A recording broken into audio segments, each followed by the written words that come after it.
오늘 말씀은 사람을 살리라 그런 말씀입니다. 요한복음 21장 말씀은 예수님 부활하신 뒤에 일어난 사건이 되겠습니다. 역사적으로 있었던 그런 사건이지요. 갈릴리 바닷가에서 일어난 사건인데요. 말씀의 제목을 들으면 내가 사람을 살리라 그렇게 들었을 때 죽은 사람을 일으켜 살리라는 말씀인가요? 나사로처럼. 그런 말씀이 아니겠죠. 물론 하나님께서 우리에게 능력을 주셔서 기도를 통하여 그런 기적이 일어날 수도 있습니다만은 근본적으로 이 말씀의 제목이 주시는 메시지는 내가 만나는 사람, 내가 만나는 가족들 살릴 수 있다는 것입니다. 죽은 사람을 살리는 것이 아니고요. 여러분 인생을 살아가면서 얼마나 많은 사람들이 죽어가고 있습니까? 살아있지만은 죽은 삶을 산다는 거예요. 그 마음에 고통이 있고 슬픔이 있고 아픔이 있고 죄 문제가 해결되지 않고 절망 가운데 있고 죽고 싶어하는 마음을 가득 안고 살아가는 수없이 많은 사람들이 있는데 그들에게 다가가서 부활하신 예수 그리스도의 이 능력과 회복의 손길로 치료하고 고치고 회생시키라는 귀한 말씀이 되겠습니다. 한 소년이 있었습니다. 이 소년은 두 번째 아들로 이 세상에 태어났습니다. 이렇게 자라고 보니까 자기에게 이 육신적으로 고통이 있었다는 것을 이 소년은 깨닫게 되었습니다. 여러분 이 곱추 등 아시죠? 헌추배액입니다. 등이 뿔룩해져서 신체적인 발육이 잘 이루어지지 않습니다. 얼마나 고통스럽겠습니까? 그리고 이 소년은 폐렴으로 뉴모니아 폐렴으로 그 육신이 늘 쇠약하였습니다. 학교 가서 공부를 하는데 공부가 잘 되지 않습니다. 공부를 못했습니다. 그러나 첫 번째 형은 건강했습니다. 운동도 잘했습니다. 공부도 확 잘했습니다. 그런 와중에 세 번째 자녀가 그 가정에 태어났습니다. 그러니까 이 두 번째 소년의 동생이 태어난 것입니다. 어머니께서 세 번째 아기가 태어나니까 열심정성으로 그 아기를 보살피게 됩니다. 그러니 이 두 번째 소년에게는 정성이 덜 가는 것이 사실이죠. 마음은 있지만은 부모님도 육신에 제한이 있으니까 다 골고루 그렇게 사랑을 베풀기란 쉽지 않았어요. 학교에 선생님들이 그렇게 부모님들에게 권면을 했습니다. 이 두 번째 아이를 보면서 이 아이는 아무래도 공부에 소질이 없는 것 같습니다. 계속해서 공부를 시키지 말고 구두를 고치고 구두를 만드는 그 일을 배우도록 하십시오. 지금부터 약 100년 전에 그런 일이니까 그때는 구두 수선한 일이 괜찮았나 봅니다. 선생님이 말씀하기를 구두 고치고 구두 만드는 그 기술을 배우면은 일생 밥 먹고 사는 데는 지장이 없을 것입니다. 여러분 부모님들이 그 말을 들었을 때 얼마나 속이 상했을까요? 우리 같으면 그 아이를 집으로 데리고 오면서 꿀밤도 주고 너는 어떻게 해서 열심히 공부하지 않았어? 이런 말을 듣게 하니 왜 그렇게 공부를 못하니? 그렇게 했을 텐데 그 부모님들은 그렇지 않았어요. 특히 아버지가 이 두 번째 아이를 붙들고 격려를 하였습니다. 얘야 너 할 수 있어. 선생님들은 너 공부 못한다고 말하지만은 너 열심히 하면 할 수 있어. 해낼 수 있단 말이야. 그렇게 아이를 위로하고 아이를 잘 다독거렸습니다. 이 아버지의 사랑을 듬뿍 받고 이 소년이 이제 점점 성장하면서 학교 생활을 하는데 놀라운 일은요. 고등학교 졸업할 때가 되니까 이 아이가 전교에서 최우수 성적으로 졸업을 하게 된 거예요. 여러분 놀라운 일이지요. 한 사람이 한 사람을 이 세상적으로도 회생시키고 살릴 수 있는 것입니다. 죽이기도 하고 살릴 수도 있는 것입니다. 이 아버지의 역할이 그토록 중요했던 것입니다. 이 소년이 이제 대학에 들어가서 공부를 하게 되는데 자기 몸이 쇠약하고 이런 장애를 가지고 있으니까 늘 생각한 것이 나는 앞으로 의사가 되어야 되겠다 해서 의사 공부를 합니다. 그래서 이 소년이 나중에 성장하여서 이 안과 의사가 되는 것입니다. 아이 닥터예요. 안과 의사로서 환자들이 오면 치료를 해주고 하는데 환자들이 이렇게 올 때 하나 이렇게 발견한 것이 있습니다. 그것은 눈이 나쁜 사람, 여러분 눈이 나쁘면 책을 많이 볼 수가 있나요? 우리 생각 같으면 눈이 나쁘니까 책을 많이 읽으면 눈이 아프고 또 눈이 나쁘니까 책을 많이 읽기가 곤란할 거야, 그렇게 생각할 수 있는데 이 안과 의사가 가만히 관찰을 해보니까 눈이 나쁜 사람이 더 책에 집중을 하고 책을 많이 읽는다는 거예요. 포기하지 않고요. 그래서 이 안과 의사가 그것을 관찰해내고 다른 곳에 이제 연구를 하기 시작했어요.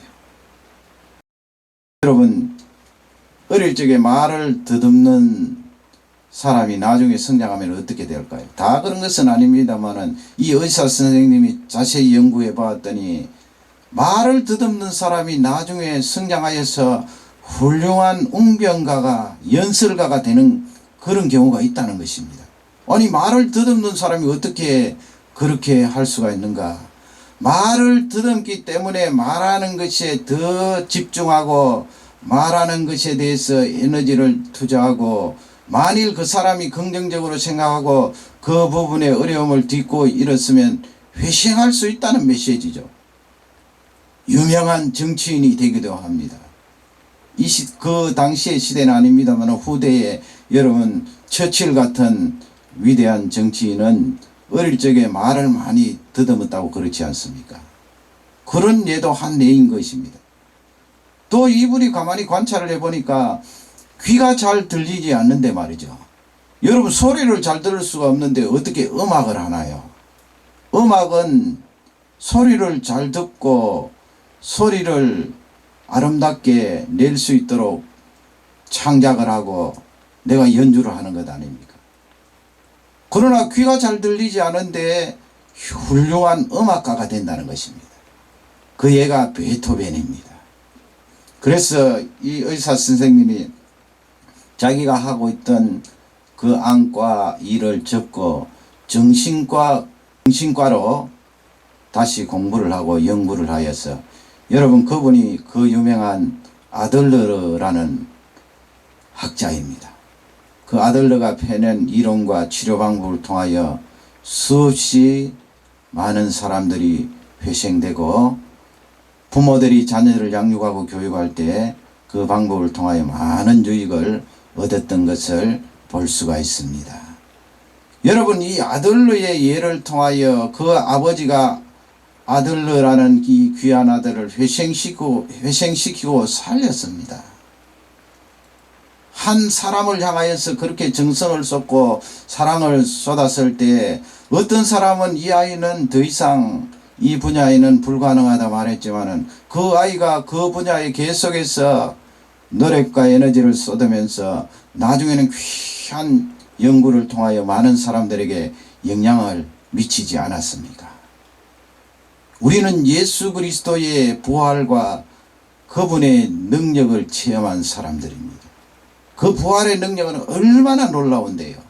그 부활의 능력을 통하여 수없이 많은 사람들을 살리고 수없이 많은 사람들을 회생시킬 수 있는 줄 확신합니다. 부활하신 예수님은 먼저 제자들에게 찾아가셔서 제자들을 다시 회생시키고 제자들을 살리는 것을 볼 수가 있습니다. 이 요한복음 21장은 베드로가 많이 등장을 합니다. 제자들 가운데 가장 아파하고 고통스러워하고 죄스러워하는 제자가 바로 베드로가 되겠습니다. 그 베드로는 사랑하는 예수님을 부인했습니다. 그냥 모른다고 말하지 않고 나중에는 욕을 했습니다. 나중에는 저주했습니다. 맹세까지 하면서 그 사랑하는 예수님을 저주했습니다. 그러니 여러분, 이 베드로가 얼마나 가슴 아파하고 괴스러워 했을까요? 예수님은 제자들뿐만 아니라 더욱이 그 제자들 가운데 베드로에게 초점을 맞추시고 그를 씻어주시고 치료해 주시는 그 귀한 내용이 오늘 이 말씀에 담겨져 있습니다. 부활의 능력을 체험한 우리는 나 자신이 베드로처럼 그렇게 회복이 되고 치유함을 받았습니다. 그러기에 우리는 다른 사람들에게도 나아가서 예수 그리스도께서 하셨던 이 일을 통하여 사람들을 살리는 그 은혜와 능력이 있어야 될 줄 확신합니다. 예수님은 어떤 내용으로 베드로를 살리고 고쳐주시는가요? 첫 번째 말씀은 먼저 찾아오셨다는 말씀입니다. 여러분, 얼마나 귀한 말씀이에요. 이 말씀은 우리가 늘 듣던 말씀 아니에요. 내가 하나님을 찾아간 것이 아니고 하나님께서 나에게 먼저 찾아오셔서 나를 건져주시고 살려주셨다. 부활하신 예수님께서 먼저 찾아가셨어요. 베드로가 예수님에게 찾아온 것이 아니고 예수님께서 먼저 찾아왔습니다.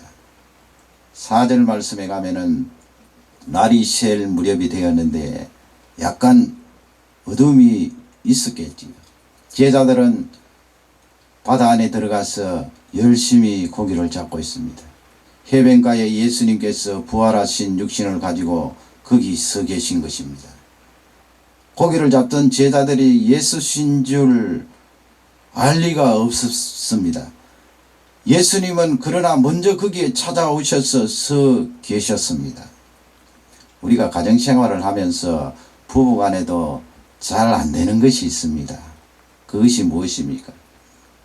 두 사람이 소리를 높이고 언쟁을 했을 때, 아니면 심하게 다투었을 때 화해하기가 어렵잖아요. 그러나 화해의 중요한 포인트는 한 사람이 한 사람에게 먼저 찾아간다는 거예요. 찾아가서 여보, 내가 미안하오, 내가 좀 과했나 보, 내가 잘못했어, 간단한 그 말 한마디 하면은 서로 간에 다시 화해가 되고 평화로운 관계를 유지할 수가 있는데, 그 말이 그토록 어렵고 힘들다는 거예요. 여러분, 이것을 생각해 보시기 바랍니다. A라는 사람, B라는 사람, 두 사람이 있는데 A라는 사람이 객관적으로 봐서 피해를 당했어요. 그 B라는 사람이 A라는 사람을 공격하여서 물리적으로든 정신적으로든 어느 쪽으로든 심한 피해를 주었어요. 그러면 당연히 B라는 사람이 찾아와서 내가 심하게 했습니다, 잘못했습니다, 용서해 주십시오, 제가 배상해 주겠습니다, 그렇게 해야 되는 것이 맞지요. 그러나 많은 경우 사회생활을 해보면 피해를 준 당사자도 와서 그렇게 화해를 요청하고 사죄하는 것이 쉽지 않아요. 또 그렇게 흔한 일도 아니에요. 그러나 여러분, 지금 예수님을 생각해 보십시오. 예수님은 당한 분 아니에요.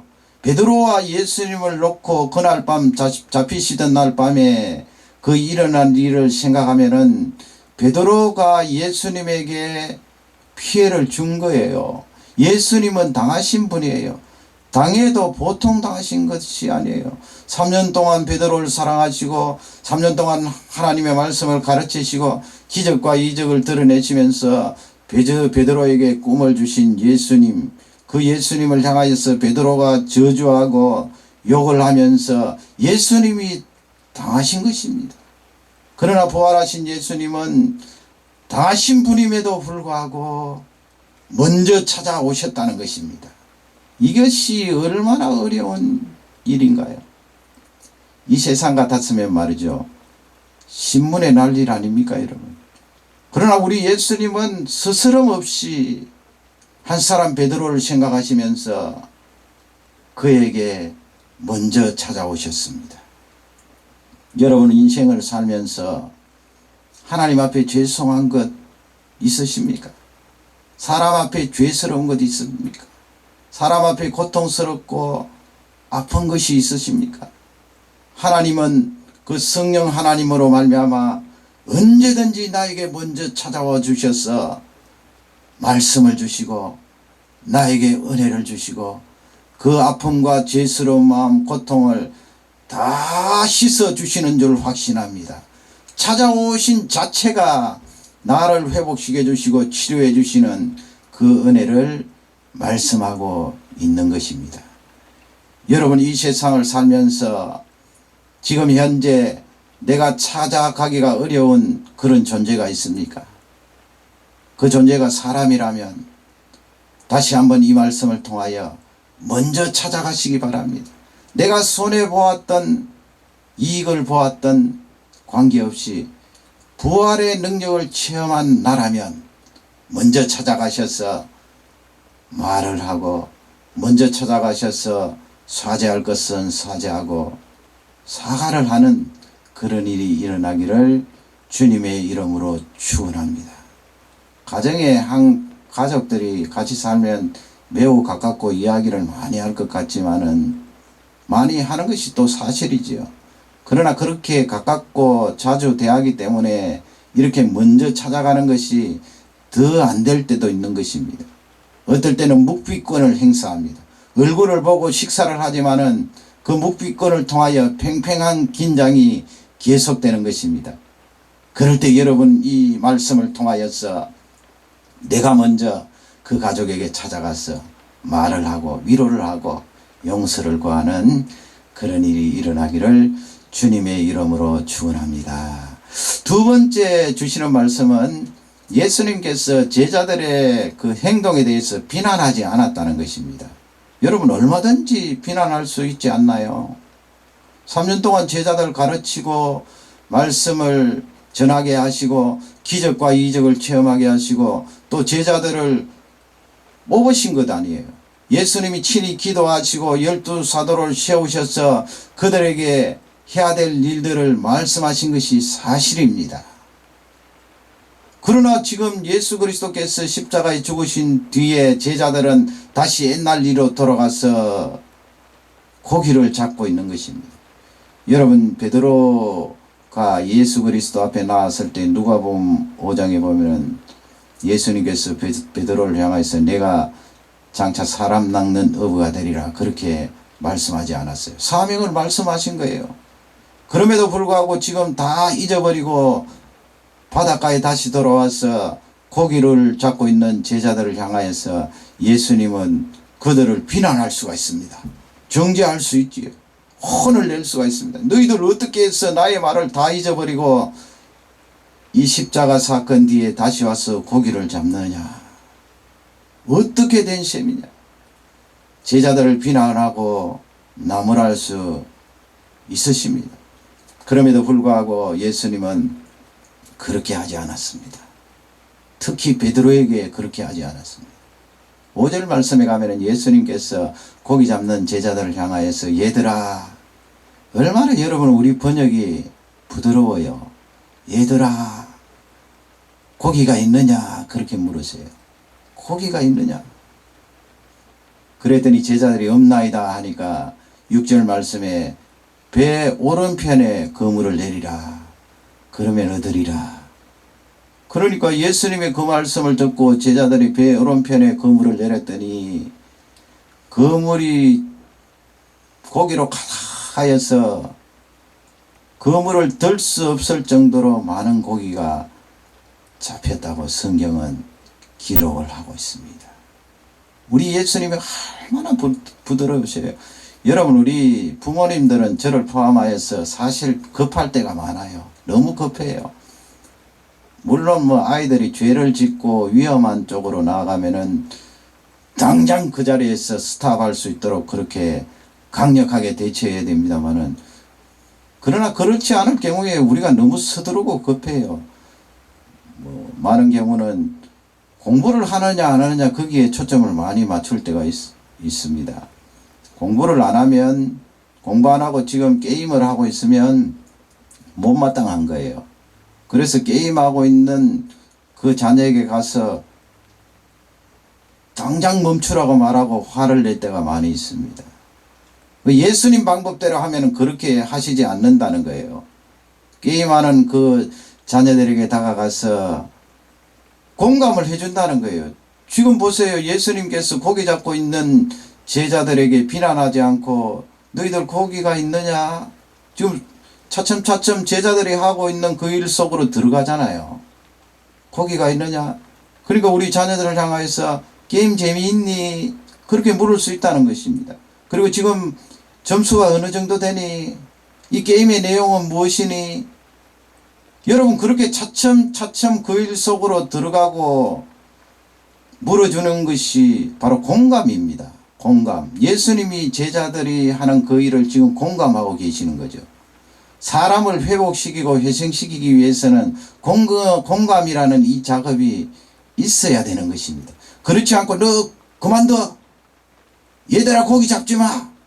그렇게 하면 반감이 일어나고 제자들이나 자녀들이 가지고 있는 그 속의 아픔이 해결될 수 없다는 말씀이에요. 예수님께서 그렇게 하시고 나서 9절 말씀에 가면은 어떻게 하셔요? 제자들이 그 잡은 고기를 끌고 바닷가로 나와서 이렇게 봤더니 예수님께서 계시는 그곳에 숯불이 있고 또 거기에 생선이 놓여져 있고 또 떡이 있었습니다. 식사를 준비하신 거지요. 그래서 10절 말씀에 가면은 얘들아 지금 잡은 그 생선을 좀 가지고 오너라 해서 제자들과 예수님 사이에 식사 자리가 마련된 것입니다. 여러분 하나님이신 그 예수님께서 얼마나 차근차근 제자들을 회복시키고 살리기 위해서 다가오시는 그 모습을 볼 수가 있습니다. 식사 자리가 얼마나 귀해요.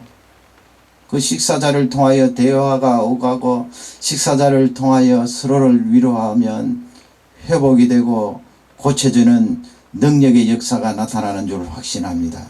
그래서 우리 성도들은 같이 음식 먹는 그 일이 대단히 중요해요. 얼마나 귀한 자리인데요. 예수님께서 그 식사를 하시면서 가까이 앉아있는 베드로에게 이제 점점 초점을 맞추게 되겠지요. 베드로가 그 식사 자리에서 여전히 죄스럽고 아파하는 마음이 있었을 것입니다. 그러나 이미 예수님이 찾아오시고 식사 자리에 같이 하시고 함께 말씀을 나누는 그 일을 통하여 베드로가 차츰차츰 지금 회복이 되고 그 고통이 사그라드는 그런 일이 일어나고 있는 것입니다. 여러분 이 귀한 말씀을 통하여 내가 남의 행동을 급하게 우선 비난하는 것이 아니고 공감해 주면서 그 속에 들어가 보면 그 사람을 이해하고 더 아름다운 관계가 유지되는 줄 확신합니다. 이 말씀이 우리 모든 성도들 가정이나 사회생활을 통하여 큰 능력으로 나타나기를 주님의 이름으로 축원합니다. 마지막 세 번째로 이제 우리가 생각해 볼 것은 예수님께서 이제 본격적으로 베드로가 아파하는 그 마음을 씻어준다는 말씀입니다. 우리 예수님이 얼마나 놀라우세요. 근본적으로 그분이 십자가에 흘리신 보혈로 말미암아 우리의 죄를 다 청산해 주시고 깨끗하게 해 주셨습니다. 그리고 우리 속에 아파하고 고통스러워하는 그 모든 것을 보시고 예수님이 다가와 주셔서 어떻게 하십니까? 말씀으로 우리를 다 씻어 주십니다. 오늘 그 15절부터 17절 말씀에 가면 식사를 마치신 예수님께서 아파하고 고통스러워하는 베드로에게 질문을 하는 것입니다. 여러분 지금 베드로가 얼마나 예수님 앞에 죄스러울까요? 말은 하지 않지만은 자신이 통제할 수 없는 그 상황 속으로 자기 자신을 다스릴 수 없는 그 현장에서 예수 그리스도를 부인하고 욕하고 저주를 했는데 그 본인이신 예수님께서 다 아시면서 베드로 앞에서 식사를 하시며 거기 계시는 것입니다. 그런 베드로를 향하여서 예수님께서는 무엇이라고 말씀하십니까? 15절에 보면 요한의 아들 시몬아 그렇게 부르세요. 요한의 아들 시몬아 네가 나를 사랑하느냐 그렇게 물으셨습니다. 여러분 그 질문이 얼마나 베드로를 생각하시고 염두에 두신 질문이에요. 내가 나를 사랑하냐 그렇게 물으시면 베드로는 예스 아니면 노로 대답하면 되는 거예요. 죄스러워하는 베드로가 만일에 무엇이라든지 왜라든지 어떻게라든지 그런 질문을 받으면 참 더 어렵고 힘드는 것입니다. 만일에 예수님께서 요한의 아들 시몬아 무엇 때문에 네가 나를 부인했느냐 그렇게 물으면 베드로가 어떻게 대답하겠습니까? 요한의 아들 시몬아 어떻게 해서 네가 나를 부인할 수가 있니? 요한의 아들 시몬아 왜 너는 나를 그렇게 심하게 욕을 하고 저주를 했니? 우리 예수님은 그렇게 물으시지 않았어요. 예스와 노로 대답하도록 물으시고 그것도 긍정적으로 물으세요. 요한의 아들 시몬아 내가 나를 사랑하느냐? 여러분 우리가 친구 사이라든지 가정생활을 할 때 또 사회생활을 하면서 부정적으로 묻지 마라 그랬잖아요. 오늘 나와 식사하지 않으시겠어요? 그렇게 부정적으로 물으면 듣는 사람이 거부할 수 있는 틈과 여유를 가진다는 것입니다. 그래서 오늘 저하고 식사하시겠어요? 이렇게 긍정적으로 묻는 것이 훨씬 낫다는 것입니다. 예수님께서 그렇게 하신 거예요. 베드로를 생각하시고 베드로를 염두에 두시고 요한의 아들 시몬아 내가 나를 사랑하느냐? 베드로가 그렇게 부인하고 욕하고 저주했지만은 여전히 예수님을 사랑하는 마음이 있어요. 그러기에 죄스러운 마음으로 가득하지요. 베드로는 예수님의 그 긍정적인 질문을 듣고 15절 말씀에 가면은 그러하여다 그렇게 예스라고 대답을 하고 있지 않습니까? 그리고 우리 예수님은 그 15절에서 첫 번째 질문에서 두 번째, 세 번째 질문과는 다르게 무엇을 묻고 있습니까? 요한의 아들 시몬아 이 사람들보다 내가 나를 사랑하느냐 그랬습니다. 거기 이 사람들은 누구예요? 바로 제자들을 가리킵니다. 여러분 제자들이 예수님 십자가 고난을 받으실 때 어떻게 했습니까? 물론 요한 사도는 대제사장 뜰에 들어가고 또 십자가 밑에 있었습니다만은 다른 제자들은 다 뿔뿔이 흩어지고 도망갔습니다. 그 가운데 이 유다라는 제자는 예수 그리스도를 돈 받고 팔았습니다. 그러니 이 베드로가 예수님을 부인한 그 상황 가운데 제자들을 거기에 다 넣어서 요한의 아들 시몬아 이 사람들보다 제자들보다 나를 더 사랑하냐 이 말씀은 베드로가 생각하기를 예수님 십자가에 고난 받으실 때 다 도망쳐버린 그 제자들을 포함시켜서 묻고 있으니까 얼마나 베드로를 생각해서 물으신 거예요. 베드로의 짐을 가볍게 해 주시는 거예요. 내가 나를 사랑하느냐? 그럴 때 베드로는 예 주님 그러합니다. 내가 주님을 사랑하는 줄 주께서 아시나이다. 그렇게 답변을 했습니다. 두 번째 또 물으세요. 16절에 요한의 아들 시몬아 내가 나를 사랑하느냐? 베드로가 두 번째 주여 내가 주를 사랑하는 줄 주께서 아시나이다 고백을 한다. 세 번째 또 물으세요. 요한의 아들 시몬아 내가 나를 사랑하느냐? 베드로의 그 예수님의 그 물음에 베드로는 다시 한 번 더 대답을 합니다. 여러분 예수님께서 왜 이렇게 세 번 거듭 반복해서 물으시는 거예요? 너 그렇게 가슴 아파하고 죄스러워하는데 내가 씻어줄게 하는 마음이에요. 세 번 거듭 반복해서 예수님이 물으실 때 베드로는 세 번 거듭 반복해서 예수님께 예스라고 답변을 합니다. 그렇게 여러분 답변을 하면은 베드로의 마음이 훨씬 가벼워지고 죄스러운 마음에서 자유함을 누릴 수 있는 줄 확신합니다. 베드로가 그렇게 하여서 씻음을 받게 되는 것입니다. 예수 그리스도의 이 시스템이 얼마나 놀라운가요? 부활하신 그분이 나에게도 찾아오셔서 이 시스템을 허락해 주시고 나를 배려하고 생각하셔서 내가 나를 사랑하느냐 오늘도 물으십니다. 내가 어떤 잘못을 범하고 내가 하나님 앞에 부족할지라도 예수님은 나에게 오셔서 내가 나를 사랑하느냐 물으셔서 나에게 있는 그 예수 그리스도에 대한 사랑을 다시 한번 고백하도록 나를 치료해 주시고 고쳐 주십니다. 이 부활하신 예수 그리스도의 적극적인 치유와 회복이 여러분 가운데 임하시기를 바랍니다. 그렇게 예수님께서 물으시고 베드로가 답변할 때 하나 더 예수님께서 말씀을 하시는데 그것은 바로 베드로에게 무엇을 부탁하는 것입니까? 15절 끝부분에 보면 내 양을 먹이라 그랬습니다. 16절에 내 양을 치라 그랬습니다. 17절에 내 양을 먹이라 그랬습니다. 다른 말씀으로 바꾸면 너 하나님의 일을 하라. 내가 너를 쓰겠다는 말씀이죠. 너는 내 일꾼이라. 내가 너를 신뢰한다는 말씀이죠. 너 귀한 사람이 된다는 말씀이죠. 너 미래가 있는 사람이 된다는 말씀이에요. 이 말씀을 통하여 베드로가 얼마나 큰 위로를 받았을까요? 그가 가지고 있었던 죄스러운 마음, 고통스러운 마음, 아파하는 마음이 다 씻겨 내려갔습니다. 예수 그리스도께서 그에게 일을 부탁하신 것입니다. 하나님의 일입니다. 내가 너를 사용하겠다는 말씀이에요. 너는 큰 일꾼이 되리라 말씀해 주신 것입니다.